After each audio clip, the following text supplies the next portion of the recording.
لله نحمده ونستعينه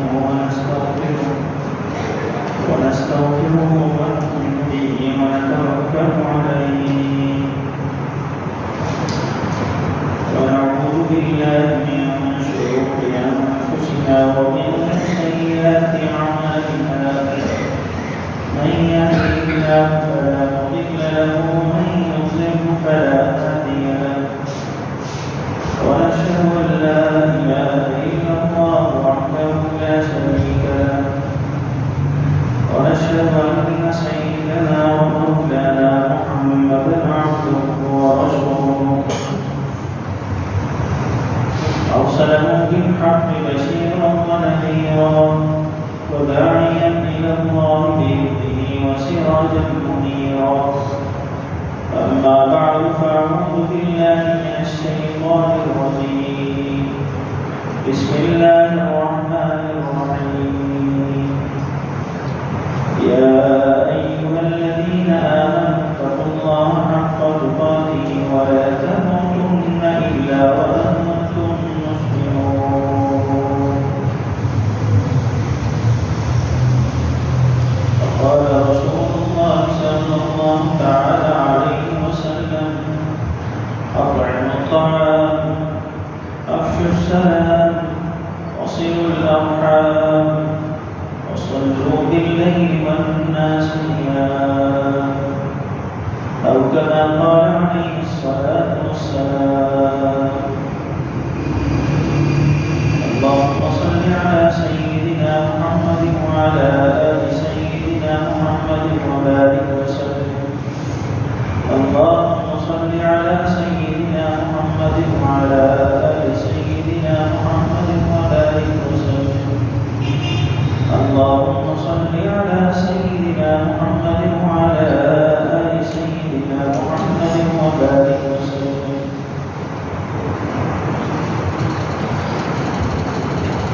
اللہ تعالیٰ کا احسان اور فضل ہے مجھے اور آپ کو مسجد کی اس مبارک پاکیزہ ماحول میں بیٹھنے جلدی آنے کی دین کی بات کہنے سننے کی توفیق عطا فرمائی ہے۔ اللہ رب العزت سے دعا ہے کہ اللہ تعالیٰ دین کی صحیح بات کہنے سننے سمجھنے اور پھر اس پر عمل کرنے کی سب کو توفیق عطا فرمائے۔ پچھلے جمعے رسول اللہ صلی اللہ علیہ وسلم کی بعثت مبارکہ کے جو 4 بڑے مقاصد ہیں ان پر بات ہوئی اور کافی تفصیل سے گزارشات پیش خدمت کی گئی ہے۔ آج قرآن کریم کی ایک آیت تلاوت کی گئی ہے اور یہ حدیث مبارکہ ہے۔ یہ جو حدیث مبارکہ تلاوت کی گئی ہے یہ ایک مشہور صحابی ہے حضرت عبداللہ بن سلام رضی اللہ عنہ۔ یہ پہلے اسلام لانے سے پہلے یہ یہودی عالم تھے۔ حضرت کعب اور عبداللہ بن سلام یہ 2 یہودیوں کے بڑے علماء میں سے تھے۔ اللہ کی توفیق و فضل سے اسلام قبول کر کے مسلمان ہوئے۔ رسول اللہ صلی اللہ علیہ وسلم نے فرمایا کہ اگر باقی 10 یہودی علماء بھی یہ 2 تو مسلمان ہو گئے، فرمایا کہ اگر باقی 10 جو رہتے ہیں یہودی علماء وہ بھی اسلام قبول کر لیں تو دنیا سے یہودیت کا ختم ہو۔ لیکن اپنی عزت اور ہٹدرمی کی وجہ سے انہوں نے باوجود اس کے جو وہ حق کو پہچانتے تھے قرآن کریم نے کہا کہ یہ نہیں ہے کہ یہ رسول اللہ صلی اللہ علیہ وسلم کو پہچانتے نہیں ہیں، میں کما یعرفون ابناءہم، جیسے انسان اپنوں کو پہچانتا ہے، اولاد والد کو جانتی ہے، والد اولاد کو جانتا ہے، یہ آپ کو کیسے جانتے ہیں؟ ان کو معلوم ہے کہ آپ حق والے نبی اور آخری نبی، لیکن ضد اور ہمدردی ہے کہ ہماری قوم سے کیوں نہیں آیا، ہمارے قبیلے میں سے کیوں مبعوث نہیں ہوئے۔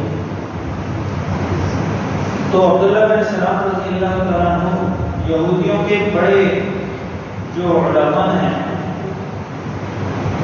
10 علماء یا 12 علماء، ان میں سے بہت بڑے عالم ہیں اور تورات کے عالم تھے، تورات کو جانتے تھے۔ تورات میں رسول اللہ صلی اللہ علیہ وسلم کے بارے میں جو نشانیاں بتائیں گی ان سے واقف تھے، اور حضور پاک علیہ السلام کو ایمان لائے، نشانیاں تورات کی یاد کی ہوئی، پڑھی ہوئی، وہ سامنے دیکھ کر ان کی تصدیق کر کے اسلام قبول کیا، کہ جو پہلی کتابوں میں اور صحائف میں رسول اللہ صلی اللہ تعالی علیہ وسلم کی نشانیاں ذکر کی گئی ہیں، ان سب نشانیوں کو یہ معلوم ان کو تھا کہ نشانیاں کیا کیا ہیں، تو ان نشانیوں کو ویریفائی کیا، تصدیق کی، تب اسلام قبول کیا۔ فرماتے ہیں میں رسول اللہ صلی اللہ علیہ وسلم کی خدمت میں حاضر ہوا تو میں نے کچھ کلمات رسول اللہ صلی اللہ علیہ وسلم کی مبارک زبان سے سنے، اور یہ کلمات سننے کے بعد عبداللہ بن سلام رضی اللہ تعالیٰ عنہ فرماتے ہیں کہ میں نے جیسے ہی حضور کی مبارک زبان سے یہ باتیں سنی تو میرے دل نے کہا، میرے اندر سے آواز آئی، میرے اندر کے ضمیر نے گواہی دی کہ یہ باتیں کرنے والا کوئی عام انسان نہیں ہو سکتا سوائے اللہ کے پیغمبر کے۔ اللہ کا پیغمبر ہی ایسی باتیں کر سکتا ہے، اللہ کے پیغمبر کی ہی نگاہ ایسی چھوٹی چھوٹی باتوں پر جاتی ہے، ورنہ عام انسانوں کے ذہن میں یہ باتیں نہیں آ سکتی۔ فرماتے ہیں میں جب حضور پاک علیہ السلام کی خدمت میں حاضر ہوا تو حضور یہ فرما رہے تھے، اطعموا الطعام، کھانا کھلاؤ، افشوا السلام، سلام کیا کرو، اور وصلوا الارحام، آپس میں تعلق، رشتہ داری، عزیزداری کو جوڑا کرو، اور فرمایا وصلوا باللیل والناس نیام، اس وقت نماز پڑھا کرو کہ جب زیادہ لوگ سو رہے ہوتے ہیں، اس وقت اللہ کو یاد کیا کرو، جب زیادہ خلقت خدا سوئی ہوتی ہے، یعنی رات کے پچھلے پہر۔ عبداللہ بن سلام رضی اللہ عنہ فرماتے ہیں کہ میں نے جب یہ باتیں سنی تو مجھے اندازہ ہوا کہ یہ بات کرنے والے کوئی عام ہستی اور شخصیت نہیں ہے، یہ اللہ کے نبی ہی ہیں۔ اور رسول اللہ صلی اللہ تعالی علیہ وسلم نے جو پہلی بات ارشاد فرمایا، آج انہی 4 باتوں پر گفتگو کا ارادہ ہے۔ اللہ تعالیٰ سے دعا ہے کہ اللہ کہے سننے پر عمل کی بھی ہم سب کو توفیق عطا فرمائے۔ 4 باتوں میں 3 باتیں اور ہیں، نفل نماز کی بات 4تھے نمبر پر آخری درجے میں ہے۔ پہلے اور بات ہے نفل نماز، جو رات کی نفل نماز ہے اس کی بات آخری درجے میں ہے۔ 4 باتیں، 3 باتیں پہلے اور ہیں، ٹوٹل 4 باتیں۔ اور میں اطعموا الطعام، کھانا کھلا، اس کے ترجمے میں ہم غلطی کر لیتے ہیں بعضوں کا، سمجھنے میں، پڑھنے میں، سمجھانے میں ہم کہتے ہیں غریبوں کو کھانا کھلا۔ حضور نے یہ نہیں فرمایا، صلی اللہ تعالیٰ علیہ وسلم۔ حضور نے یہ نہیں فرمایا کہ غریبوں کو کھانا کھلاؤ، فرمایا اطعموا الطعام، کھانا کھلاؤ، غریب کو بھی کھلاؤ، امیر کو بھی کھلاؤ، دوست احباب کو بھی کھلاؤ، رشتہ دار کو بھی کھلاؤ، دور کا ہے اس کو بھی کھلاؤ، نزدیک کا ہے اس کو بھی کھلاؤ، کوئی مہمان ہے اس کو بھی کھلاؤ، کوئی مسافر ہے اس کو بھی کھلاؤ، کوئی اللہ کے راستے میں چلنے والا ہے اس کو بھی کھلاؤ۔ اطعموا الطعام، تخصیص کی فرمایا، اور کھانا کھلانے کو ہم نیکی نہیں سمجھتے، یہ کوئی بہت بڑی فضیلت کی بات حضور پاک علیہ السلام نے ارشاد فرمایا، میں اطعموا الطعام، کھانا کھلایا تو بہت بڑی فضیلت کی بات ہے، یہ چھوٹی بات نہیں ہے۔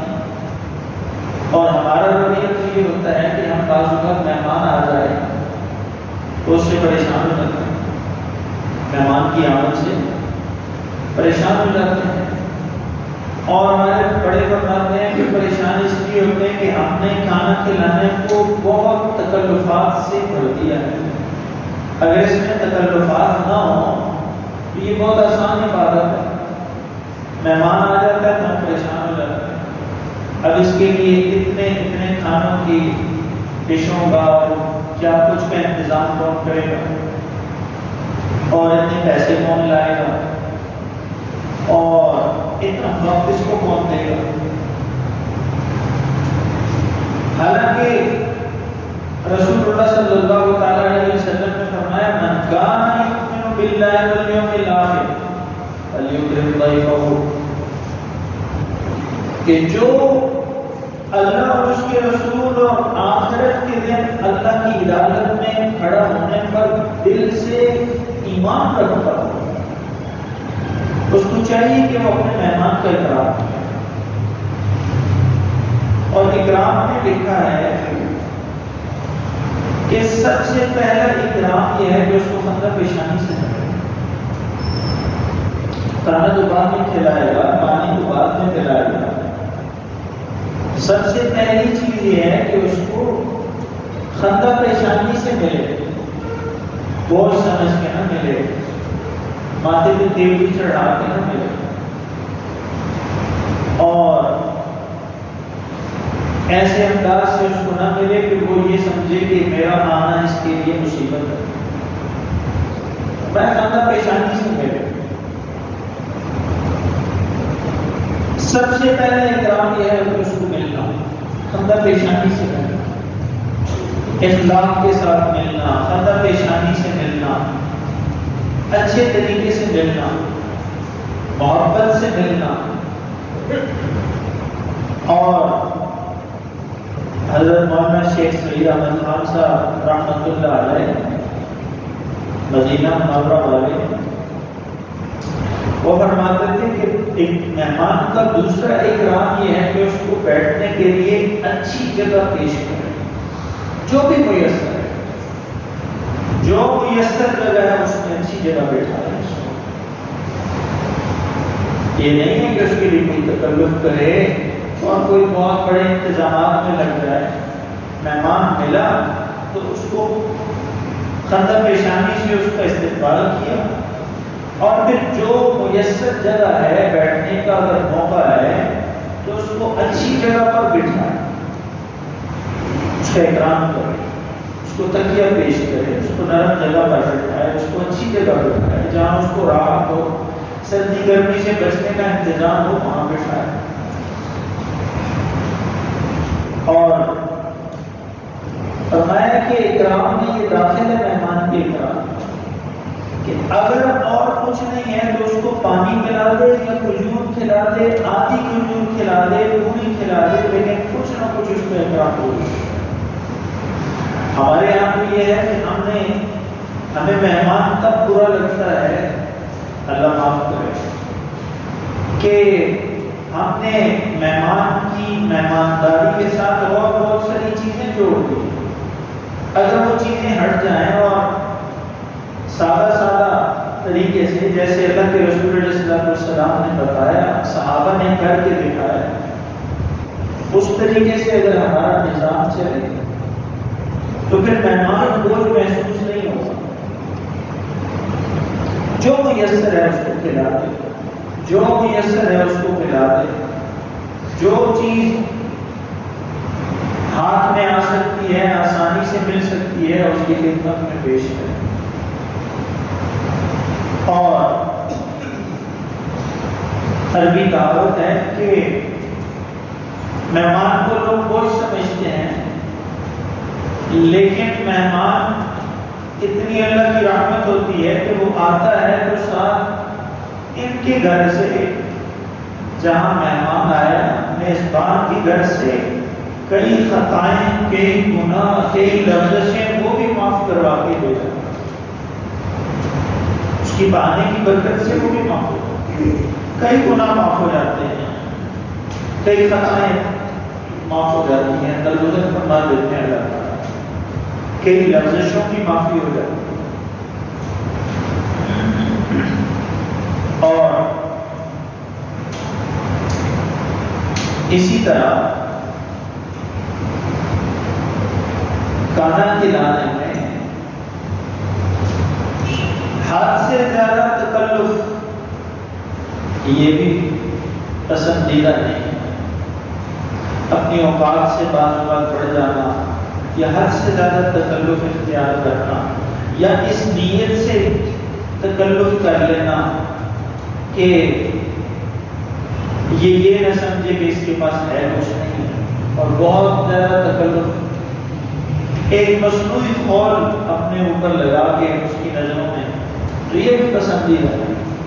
اور کھلانے کی تو کتنی فضیلت ہے، اور حقیقی طور پر تو کھلاتی اللہ کی ذات ہے. سب یہ جو رزق کا نظام ہے کھلانے کا، اس کو آپ اگر غور سے محسوس کریں تو یہ اس کا سرا آپ پکڑ نہیں سکتے. کوئی سپر کمپیوٹر، کوئی ٹیکنالوجی اس کھلانے کے نظام کو پکڑ نہیں سکتے، اس کو سکین نہیں کر سکتے. کہاں بیج کرتے ہیں، کہاں سینچے جاتے ہیں، کہاں پروان چڑھتے ہیں، کہاں کٹتے ہیں، کہاں بنتے ہیں، کہاں جدا ہوتے ہیں، کہاں صاف ہوتے ہیں، کہاں منڈیوں میں آتے ہیں، کہاں سے کہاں بکتے ہیں. اور پھر اللہ میرے اور آپ کی جیب میں اس رزق کے خریدنے کا انتظام کرنے کے لیے رقم مہیا کرتے ہیں. اس رقم، اس پیسے سے وہ رزق آتا ہے. پکتا کون ہے، پکاتا کون ہے، بناتا کون ہے، اور پھر کھلاتا کون ہے، اور پھر کھلانے کے بعد اس کو ہضم کون کرتا ہے، اس کو فائدے کی چیز کون بناتا ہے. یہ ایک بہت بڑا نظام ہے جو میری اور آپ کی سوچ سے باہر ہے. آپ نے دیکھا ہوگا کئی دفعہ، میں خود دیکھا کہ ایک مریض کو جس کو گلے کا سب کینسر بتایا ڈاکٹروں نے، اور اللہ کی طرف سے ان کے پاس اللہ کی نعمتیں بہت تھیں، لیکن تکلیف ایسی ہے کہ لقمہ یا پانی تو دور کی بات، دوا لینے کے لیے بھی یہاں سے نیچے نہیں جا سکتے، دوا بھی یہاں سے نیچے نہیں ہو سکتی. تو یہ روزانہ جو ہم منہ میں ڈالتے ہیں اور اندر چلا جاتا ہے، یہ بھی ایک پورا نظام ہے. یہ کون کر رہا ہے؟ اللہ تعالیٰ کر رہا ہے. دارالعلوم دیوبند کے اساتذہ میں ہیں مولانا اصغر حسین، مفتی اعظم پاکستان مفتی محمد شفیع صاحب رحمۃ اللہ علیہ کے اساتذہ میں سے. فرماتے ہیں کہ مفتی شفیع صاحب فرماتے ہیں نبر اللہ مرتبہ، فرماتے ہیں کہ میرے استاد تھے، میں ان کی خدمت میں حاضر ہوا تو انہوں نے دسترخوان بچھایا کھانے کے لیے، اور کھانے کے بعد جب برتن اٹھانے کی دسترخوان کو جھاڑنے طے کرنے کی باری آئی تو میں نے عرض کیا شاگرد کے طور پر کہ یہ دسترخوان میں جھاڑ دیتا ہوں. تو فرمایا کہ میرے استاد گرامی نے مجھے پوچھا کیا تمہیں دسترخوان جھاڑنے کا طریقہ آتا ہے؟ تو فرماتے ہیں میں نے عرض کیا کہ جی بہت آسان ہے، یہ تو کوئی خاص اس میں فن نہیں ہے، دسترخوان کو آسانی سے جھاڑا جا سکتا ہے. اور میں نہیں کیسے؟ تو انہوں نے بتایا کہ اس کو جا کر کسی جگہ جھاڑ دو. فرمانے لگے نہیں یہ طریقہ نہیں ہے دسترخوان کا۔ اور مفتی اعظم مفتی محمد شفیع صاحب رحمۃ اللہ علیہ نے لکھا ہے، ان کے جو دونوں بیٹے ہیں انہوں نے بھی لکھا ہے کہ ہم نے سنا بھی ان سے کہ فرماتے ہیں میرے استاد نے دسترخوان سے جو ہڈیاں وغیرہ تھی وہ علیحدہ کی اور ایسی جگہ رکھی جہاں بلی اور یہ جانور ہیں ان کے لیے، اور جو ذرات ہیں وہ ایسی جگہ ڈال دیے جہاں چیونٹیاں اور یہ چیزیں ہیں ان کے لیے، اور جو پھل کے چھلکے ہیں وہ مجھے دیے اور کہا کہ میری آبادی سے اس گلی محلے سے دور کہیں بیٹھ دو ان کو، اس لیے کہ میں جس آبادی میں رہتا ہوں یہاں زیادہ تر غریب لوگ رہتے ہیں، تو میرے گھر کے باہر کوئی پھل کے چھلکے دیکھے گا اور اس کی استطاعت نہیں ہوگی تو اس کے دل پر بوجھ ہوگا۔ اور یہ فرمایا کہ رزق میں اللہ تعالیٰ نے سب مخلوقات کا حصہ رکھا، اور یہ بتاتے ہیں کہ میرے استاد نے مجھے فرمایا کہ رزق گندگی کے ڈھیر پر پھینکنے کے لیے نہیں ہے، رزق تو کھانے کے لیے یا جس کا اس میں حصہ ہے اس کو پہنچانے کے لیے۔ تو اللہ کی کتنی مخلوق ہے، سب کا حصہ ہے، میرے اور آپ کے رزق کے ساتھ جڑا ہوا ہے حصہ۔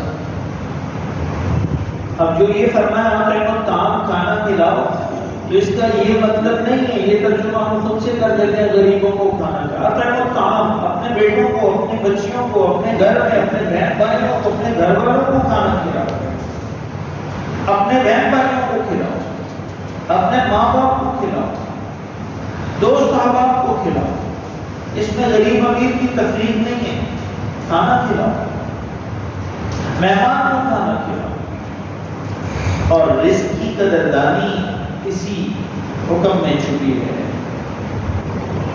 میرے اور آپ کا طریقہ تو یہ ہے کہ ہم رزق کو آپ دیکھتے ہیں، آپ بھی دیکھتے ہیں، ہم بھی مشاہدہ کرتے ہیں کہ یہ جو کچرا کٹیاں ہیں، جتنی کچرا پھینکنے کی جگہ، ان میں کتنی مرتبہ ہم نے آپ نے مشاہدہ کیا چاول ہیں، روٹی کے ٹکڑے ہیں، گوشت کے ٹکڑے ہیں اور کھانے کی چیزیں ہیں، اگر وہ باسی ہو گئی، خراب ہو گئی تو وہ پھینکنے کی جگہ نہیں ہے۔ اور اللہ کی اتنی مخلوق ہے جس کو گرم ٹھنڈے کی اور باسی تازے کی کوئی فکر اور پرواہ نہیں، اللہ کا انتظام ہے کہ یہ ایسی مخلوقات ہیں وہ اپنا رزق آپ وہاں رکھیں، کچرا کٹی کی بجائے تو وہ رزق ان کو کون جاتا ہے۔ تو بنیادی طور پر رزق کی نامزدگی اور رسول اللہ صلی اللہ تعالی علیہ وسلم کا وہ فرمان گرامی اپنے گھر والوں سے، ازواج مطہرات امہات المومنین سے فرمایا کہ اس رزق کی قدر کرو، اگر یہ دروازے سے نکل جائے، گھر سے نکل جائے، نصیب قسمت سے نکل جائے، میں یہ تشریح کر رہا ہوں، رسول اللہ صلی اللہ علیہ وسلم کے قول مبارک کو تفصیل سے عرض کر رہا ہوں کہ اگر یہ واپس ہو جائے، گھر سے چلا جائے تو پھر دوبارہ نہیں آنا۔ جو اللہ تعالیٰ عطا فرما رہے ہیں تو اللہ کی نعمت ہے، رزق کی قدردانی، رزق کی قدر سے آپ دیکھیں گے کہ رزق میں برکت ہونا شروع ہوگی۔ اور یہ ہم طے کر لیں اپنے گھروں میں، اپنی ماں بہنوں بیٹیوں کو بھی بتائیں کہ رزق کا کوئی ٹکڑا، کوئی چیز نالی میں نہیں جانی چاہیے۔ نالی میں تو پیشاب پخانا جاتا ہے، نالی میں تو گندگی جاتی ہے، اور گندگی کو رزق کا کوئی آپس میں جوڑ نہیں ہے۔ رزق کی کوئی چیز نالی میں نہیں جانی چاہیے۔ پھر آپ دیکھیں گھر میں برکت کتنی ہوتی ہے، کسی وظیفہ کرنے کی ضرورت نہیں پڑتی رزق کے لیے۔ آج ہم پریشان ہیں نا، وظیفے پوچھتے ہیں، روزی کے لیے وظیفہ، چلیں بیماری کا مسئلہ ہو سکتا ہے، امتحان میں کامیابی ہو سکتی ہے، رشتے کا معاملہ ہو سکتا ہے، گھر مکان سواری کے لیے کسی حد تک ہو سکتی ہیں، رزق کے لیے کوئی وظیفے کی ضرورت نہیں۔ رزق کی قدر کرے گا تو اللہ تعالیٰ اس کو وظیفوں کے بغیر رزق عطا کرے گا۔ رزق کی قدردانی ہو، ضائع نہ ہو، نالی میں نہ جائے، جہاں گندگی بہتی ہے وہاں روٹی نہ بنے، جہاں گندگی ہوتی ہے وہاں چاول کا دانہ نہ ہو، وہاں کھانے کی چیز نہ ہو۔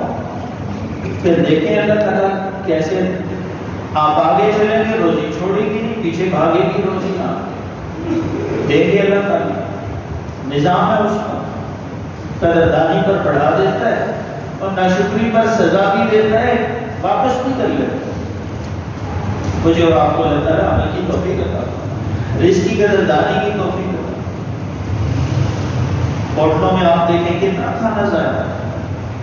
یہ جو میں اور آپ شادی میں بوفے کا جو نظام ہے، میزوں پر جو کھانا رکھ دیتے ہیں کھلا کھانا، جب کھانا کھلتا ہے تو پھر اجازت ہوتی ہے میزبان کی طرف سے کہ آپ اپنی مرضی کا کھانا اپنے حصے اور طبیعت کے مطابق ڈال لیں۔ اس میں ہم کتنا ضائع کرتے ہیں، اس لیے کہ ہمیں گھر سے کوئی ٹریننگ نہیں ہے، بوفے کا کھانا کھانے کی کوئی ٹریننگ نہیں ہے گھر سے، نہ باپ نے سکھایا، نہ ماں نے سکھایا، نہ سکول نے سکھایا، نہ ہم نے سکھایا، نہ آپ نے سکھایا کہ کتنا کھانا ڈالو، اور اگر 10 دفعہ بھی ڈالنا پڑے کھانا پلیٹ میں تو وہ کوئی بیزتی کی بات نہیں ہے۔ ہم سمجھتے ہیں ایک دفعہ اتنا ڈال کر دوبارہ اٹھیں گے ڈالنے کے لیے تو بیزتی کی بات ہے، یہ کہے گا پتہ نہیں کتنا تھا، کوئی بے شک کرے۔ ہر ایک کا پیدا اللہ نے علیحدہ رکھا ہے، ہر ایک کی بھوک اپنی ہے، ہر ایک کا کھانے پینے کا نظام اپنا ہے، کوئی زیادہ کھاتا ہے، کوئی کم کھاتا ہے، کوئی تھوڑا کھاتا ہے، کوئی درمیانہ کھاتا ہے، اس میں تو برائی کی بات نہیں۔ یہ تو بیوقوف لوگوں کی باتیں ہو سکتی ہیں، کوئی عقلمند آدمی تو کسی کے کھانے پہ بات نہیں کرتا کہ اس نے زیادہ کھایا ہے، اس نے کم کھایا، یہ تو بیوقوف کوئی کر سکتا۔ تو بوفے کا جو ہمارا نظام ہے اس میں ہم کتنا رزق ضائع کرتے ہیں۔ میزبان نے بلایا، آپ کو مہمان کے طور پر اکرام کیا، کھانا آپ کے سامنے پیش کیا اور آپ نے اس کی کھانے کی دھجیاں اڑا دی، گوشت اتنا ڈال دیا کھا نہیں سکتے، چاول، یہ بھی سلیقہ ہمیں نہیں ہے۔ میں اپنی بات کر رہا ہوں، میں آپ کو نہیں کہہ رہا، آپ تو ماشاءاللہ سارے سمجھدار ہیں کہ ہمیں یہ سلیقہ بھی نہیں ہے کہ کون سی چیز میں کتنی کھا سکتا ہوں، یہ بھی نہیں پتا۔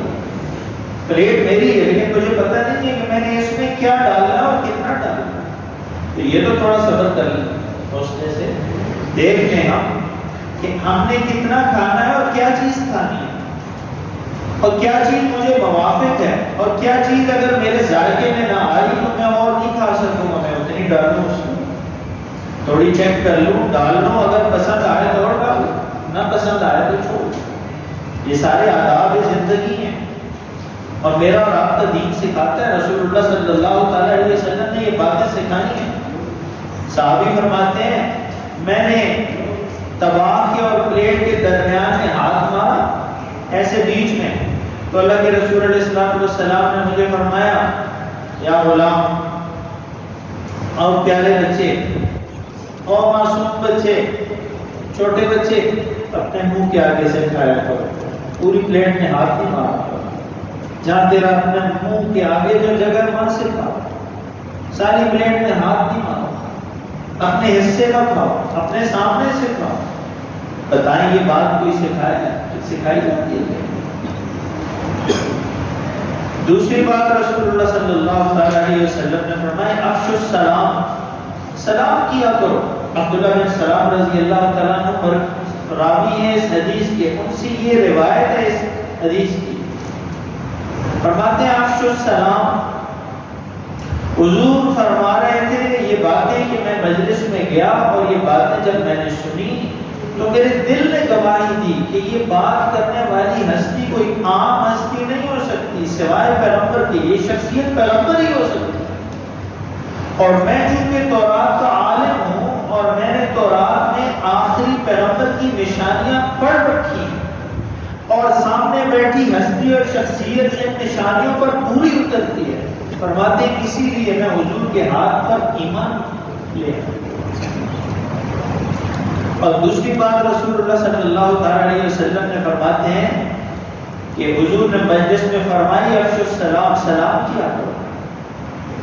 اب اس میں بھی یہ نہیں فرمایا کہ بڑے کو کیا کرو چھوٹے کو نہ کیا کرو، چھوٹا بڑے کو کرے اور بڑا چھوٹے کو کبھی نہ کرے. ہمارے یہاں یہ بھی ہے، بڑا ہو تو چھوٹے کو سلام کرنے میں عام محسوس کرتا ہے، حالانکہ حضور نے فرمایا افشوا السلام، سلام کیا. چھوٹا بڑے کو کرے، بڑا چھوٹے کو کرے. اور میاں بیوی کو کرے، بیوی میاں کو کرے. نام تو میں نہیں لوں گا قوم، قبیلے یا زبان کا، لیکن ہمارے ملک میں ایسی معاشرت بھی ہے کہ جہاں اپنی بیوی کو سلام کرنے کو حدت سمجھا. میں ملک ہوں، میں خان ہوں گاؤں کا، میں چودھری ہوں، میں ڈیرے دار ہوں، اور میں حجرے سے اٹھ کے آیا ہوں، وہاں اتنے بڑے جرگے جماعت لوگوں سے ملا ہوں. اب میں بیوی کو سلام کروں، جا کر گھر میں جب جاؤں تو بیوی کو میں سلام کروں؟ یہ بھی جہالت ہے. ازواج مطہرات فرماتی ہیں اللہ کے رسول علیہ السلام جب گھر میں تشریف لاتے تو السلام علیکم ورحمۃ اللہ. حضور سے بڑا غیرت مند دنیا میں کوئی نہیں. میں افشوا السلام، سلام کرو. بہت چھوٹی عمر میں ایک دفعہ خاندان میں کسی بڑے کے ساتھ تھا میں، تو انہوں نے شہر سے کسی اور شہر میں کسی کو سلام کیا، تو میں نے فوراً پوچھا، میں نے کہا یہ آپ کے جاننے والے؟ تو مجھے انہوں نے کہا کہ قرب قیامت کی علامات میں رسول اللہ صلی اللہ تعالی علیہ وسلم نے فرمایا، اگرچہ عمر میری اس وقت بہت چھوٹی، 10 سال 9-10 سال، حدیث بعد میں پڑھی، بڑی عمر میں آ کر فرمایا کہ اللہ کے رسول علیہ السلام نے فرمایا کہ قیامت، قرب قیامت کے زمانوں میں جہاں اور بہت علامتیں ہوں گی، وہاں ایک علامت یہ بھی ہوگی، لوگ انجان کو سلام نہیں کریں گے، صرف جان پہچان والے کو سلام کریں گے. اور میں اور آپ اسی طرح، اس میں میں اور آپ سب مبتلا. انجان کو سلام کرنے میں جھجک ہو جاتی ہے، پتہ نہیں یہ کیا کہے گا. لیکن اگر آپ رات کو سفر کر رہے ہو پیدل یا جیسے بھی، اور کوئی ویرانہ ہو اور کوئی آ رہا ہو، تو دل میں دونوں طرف دلوں میں خیال ہوتا ہے کہ اللہ کرے یہ پہلے سلام کرے یا میں کروں تاکہ امن ہو جائے. آپ جیسے ہی سلام کرتے ہیں تو دل میں سکون ہو جاتا ہے کہ اس سے مجھے کوئی خطرہ نہیں، کوئی مجھے پریشانی نہیں. اور سلام دعا ہے، اور رسول اللہ صلی اللہ تعالی علیہ وسلم نے فرمایا کہ پھر اس کا بہتر طریقے سے جواب دو. اس نے کہا السلام علیکم، آپ میں وعلیکم السلام ورحمۃ اللہ. اور چھوٹی عمر کے صحابہ فرماتے ہیں کہ ہم پوری زندگی اگر رسول اللہ صلی اللہ تعالی علیہ وسلم کا آمنا سامنا ہمارے ساتھ ہوا کبھی بھی، تو ہم پوری زندگی اس داغ میں رہے کہ اللہ کے رسول علیہ السلام کو عمر میں ہم چھوٹا ہونے کی وجہ سے اور آپ کے بڑا ہونے کی وجہ سے پہل کریں گے سلام میں، اور میں کبھی پہل نہیں کر سکے، ہر دفعہ حضور پہل. السلام علیکم. ہاں آداب ضروری ہے، سلام کے الفاظ بھی صحیح ہو اور موقع بھی صحیح ہو، اور پھر ہاتھ ملانے کا موقع ہو نہ ہو اس کا خیال رکھنا بھی ضرور. ہاتھ میں قلم ہے تو ہاتھ نہیں ملانا، ہاتھ میں روٹی کا نوالا ہے تو ہاتھ نہیں ملانا، جوتا باندھ رہا ہے ہاتھ نہیں ملانا، ہاتھ میں سامان ہے ہاتھ نہیں ملانا، موبائل فون ہاتھ میں ہاتھ نہیں ملانا، اپنے کسی کام کاج میں مشغول ہے ہاتھ نہیں ملانا. زبان سے سلام کریں. اور کوئی حاجت کے لیے ہے، حاجت کی جگہ پر ہے، سلام نہیں کہنا. نماز میں ہے، سلام نہیں کہنا. قرآن کریم کی تلاوت کر رہے، سلام نہیں کہنا. ذکر کر رہے، سلام نہیں کہنا. اور اس میں اور ادب بھی بتا دوں، عرض کروں، مسجد میں آپ آئے، اتنی پست آواز سے آپ کو سلام کرنا ہے، اور جواب دینے والے کو اتنی پست آواز سے جواب دینا ہے کہ تلاوت والے کی تلاوت متاثر نہ ہو، دعا والے کی دعا متاثر نہ ہو، ذکر والے کا ذکر متاثر نہ ہو۔ صرف وہ جو فارغ ہے وہ آپ کا سلام اگر سن سکے تو سن لے، اور جواب کا موقع ہو تو جواب دے۔ سلام کرنا سنت ہے، جواب دینا واجب ہے۔ مسجدوں میں ہم کیا کرتے ہیں کہ جیسے حجرے میں بیٹھے ہوئے ہیں، ایک آتا ہے وہ کہتا ہے السلام علیکم، تو 10 ہاتھ آگے سے کھڑا کر دیتے ہیں وعلیکم السلام۔ یہ مسجد ہے، حجرہ نہیں ہے۔ آواز آہستہ، بہت ہاتھ اوپر نیچے کرنے کی بھی ضرورت نہیں ہے۔ یہ عبادت کی جگہ ہے، یکسوئی سے عبادت کی جگہ ہے۔ اجتماعی عبادت کے لیے فرض نماز ہے، باقی یکسوئی سے تنہا عبادت، سنت تنہا، نفل تنہا، تلاوت تنہا، ذکر تنہا، دعا تنہا۔ صرف فرض نماز پر مختصر سا دورانیہ اجتماعیت کا ہے بس۔ مسجد کے تقدس کا خیال کر کے سلام بھی کہیں اور ہم جواب بھی دیں۔ جو ذکر کر رہا، تسبیح پڑھ رہا، تلاوت کر رہا، وظیفہ کر رہا، نوافل میں ہے، اس کو سلام کی حاجت نہیں۔ اتنی پست آواز سے سلام کہا جائے کہ اگر کوئی سننے والا ہو تو سن لے، نہ سننے والا ہو تو کوئی بات نہیں۔ قرآن کریم نے جہاں ذکر کیا نا حضرت آدم علیہ السلام کے واقعہ اور سلام جواب کا، اچانک ذہن میں آئے، ذہن ادھر اللہ تعالیٰ نے پھیر دیا ان آیتوں کی طرف۔ تو وہاں قرآن کریم نے دونوں جگہ سلام کا، حضرت آدم علیہ السلام کو جب فرشتوں کے مجلس میں لایا گیا، اللہ تعالیٰ نے بتایا کہ یہ شاہکار تحریک کیا ہے میں نے نیابت اور خلافت کے لیے، یہ چیز بنائی ہے، آؤ تو میں اس کا مظاہرہ دکھاؤں۔ تو قرآن کریم نے ایک جگہ بھی سلام کا لفظ کہا کہ آدم علیہ السلام نے بھی سلام کہا، اور فرشتوں نے انہوں نے بھی سلام کہا۔ تو مفسرین نے لکھا ہے دونوں جگہ سلام سلام ہے، حالانکہ السلام علیکم کا جواب تو وعلیکم السلام ہے، لیکن قرآن نے وعلیکم السلام کا ذکر نہیں کیا۔ دونوں جگہوں پر سلام سلام۔ مفسرین نے لکھا آدم علیہ السلام چاہتے تھے سلام میں فرشتوں پر میں پہل کروں، اور فرشتے چاہتے تھے کہ حضرت آدم چونکہ خلیفہ ہیں، اللہ تعالیٰ کے نائب ہیں، تو شاہکار ہیں، اشرف المخلوق ہیں، تو ان سے پہلے ہم سلام کریں۔ دونوں طرف کی سلامتی کی وجہ سے دونوں کے الفاظ ذکر کیے قرآن۔ یہ طرز عمل ہے کہ سلام میں بڑھ چڑھ کر سلام، پہل سے سلام۔ اور صحابہ کرام رضوان اللہ تعالی علیہم اجمعین فرماتے ہیں ہم ایک جگہ سے گزرتے ایک دوسرے کو سلام کہتے، دوبارہ ملتے اگرچہ بیچ میں درخت ہوتا، ایک طرف سے آئے دوسری طرف گئے پھر مل گئے، فرمایا پھر سلام کہتے، پھر سامنے آتے پھر سلام کہتے۔ حضور فرما رہے ہیں سلام کرے گا تو دل میں محبت پیدا ہوگی، لوگوں کے دلوں میں اس کی عزت ہوگی، مخلوق کے دل میں اللہ تعالیٰ اس کے لیے محبت پیدا کرتا ہے۔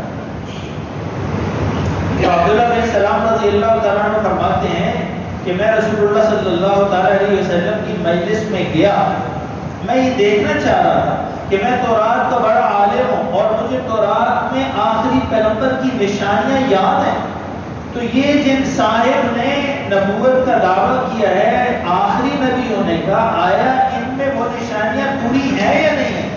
فرماتے ہیں میں رسول اللہ صلی اللہ علیہ وسلم کی مجلس میں گیا تو حضور یہ بات ارشاد فرمایا اطعموا الطعام، کھانا کھلایا کرو، افشوا السلام، سلام پھیلایا کرو، سلام کیا کرو، اور فرمایا تیسری بات وصلوا الارحام، ایک دوسرے سے تعلق کو جوڑا کرو، رشتے جوڑا کرو، تعلقات کو جوڑا کرو، محبتوں کو قائم کیا کرو، آپس میں ایک دوسرے کا حال چال پوچھا کرو، کوئی بیمار ہو جائے تو اس کی عیادت کیا کرو، کوئی مجبور بے کس ہو تو اس کی خاطرداری کیا کرو، کوئی ضرورت مند ہو توفیق ہو تو اس کی ضرورت پوری کرنے کی کوشش کیا کرو۔ وصلوا الارحام۔ اور ہمارا رویہ کیا ہے؟ ہم کہتے ہیں کہ مجھے شادی پر جتنے پیسے اس نے دیے ہیں میرے رشتہ دار نے تو اتنے ہی میں واپس کروں گا، یہ انار کی بات ہے۔ اسی لیے تو لکھا جاتا ہے، شادیوں پر بٹھا کر ہم جو لکھتے ہیں رقمیں لوگوں کی دی ہوئی، اسی لیے لکھا جاتا ہے اس نے 1000 دیا تو میں 1100 تو دوں گا، 900 نہ دوں گا، نہ پڑ جائے گی۔ یہ تو تحفہ نہ ہو، یہ تو جرمانہ ہے۔ تحفہ تو یہ ہے جو اللہ نے توفیق دی، جو دل میں آئے، جو توفیق ہے دے دو بس۔ ان تکلفات نے لوگوں کو مار دی ہے۔ آپ خود ارشاد فرمائیں یہی حال ہے۔ مجھے اس دن میں داڑھی ٹھیک کروا رہا تھا، بال ٹھیک کروا رہا تھا، تو ان کو میں نے پوچھا جو کر رہے تھے یہ کام، میں نے کہا میں 2-3 دفعہ آیا آپ نہیں تھے، تو انہوں نے کہا برادری مار چھوڑے، برادری مار چھوڑے۔ تو میں نے کہا جی کیوں، کیا ہوا؟ کہتے ہیں ایک ماتمے پر اتنے دور، اس شادی پر اتنے دور، فلاں جگہ پر اتنے دور، نہ کرو تو جائیں کدھر، اور دکان بند اور پاس سے لگاؤ۔ تو میں نے انہیں ہنس کے کہا، تو میں نے کہا یہ برادری ہے، یہ عذاب ہے، یہ تو مصیبت ہے۔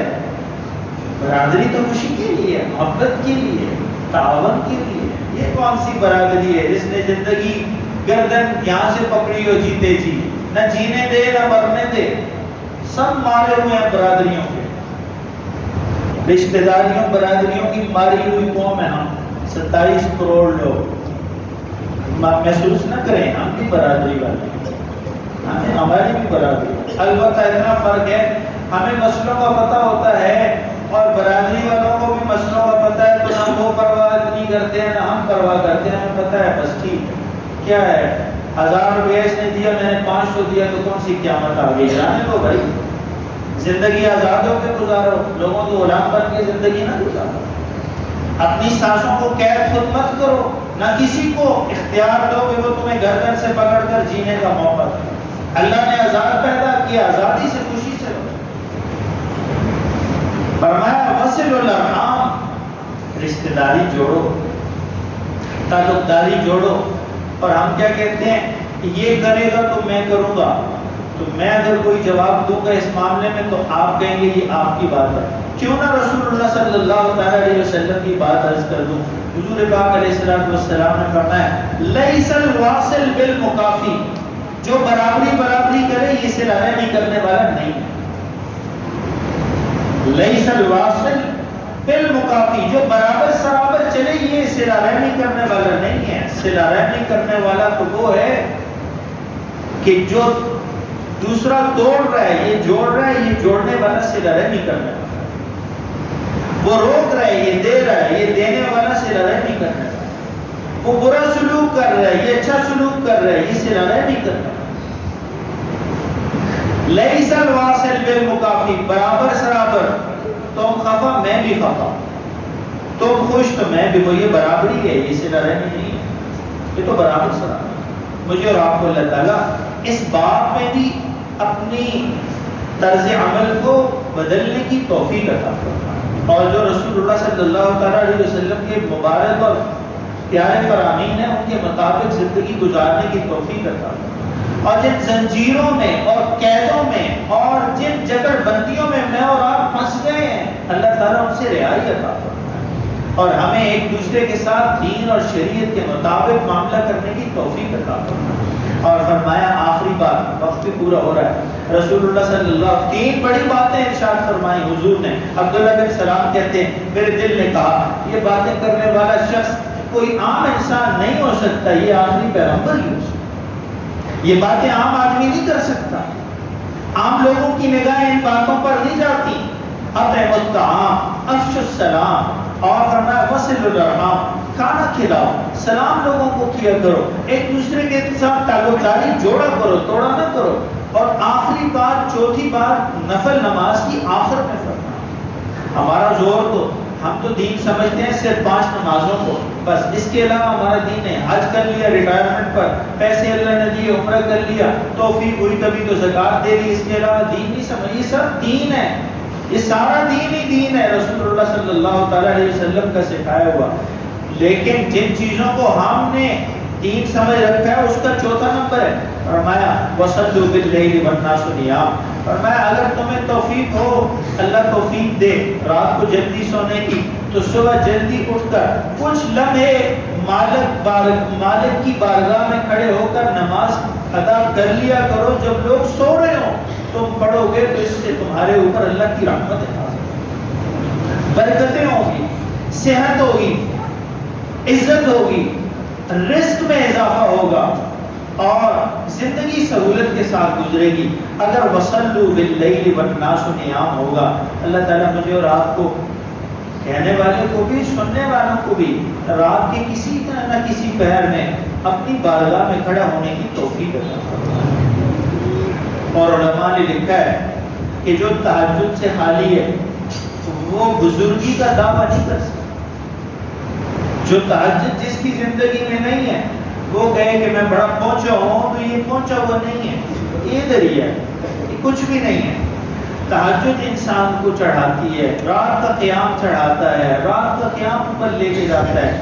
چہرے روشن ہو جاتے ہیں، صحتیں اچھی ہو جاتی ہیں، معاملات سدھر جاتے ہیں، اٹکے ہوئے کام مکمل ہو جاتے ہیں، دشمنوں اور حاسدین کی شرور سے حفاظت ہو جاتی ہے، حاجتیں پوری ہو جاتی ہیں، روزی اور روٹی پیچھے دوڑتی ہے، اولادیں کامیاب ہو جاتی ہیں، اولادوں کو اللہ آنکھوں کی ٹھنڈک بنا دیتے ہیں، معاملات سدھر جاتے ہیں. یہ ساری چیزیں وصلوا باللیل والناس نیام، اس وقت اللہ کے آگے کھڑے ہو جایا کرو جب سب لوگ سو رہے ہوں بستروں پر. اللہ مجھے اور آپ کو فرض نماز کے ساتھ ان باتوں کی اور خاص طور پر رات کے قیام کی بھی توفیق عطا فرمائیں. وآخر دعوانا الحمدللہ.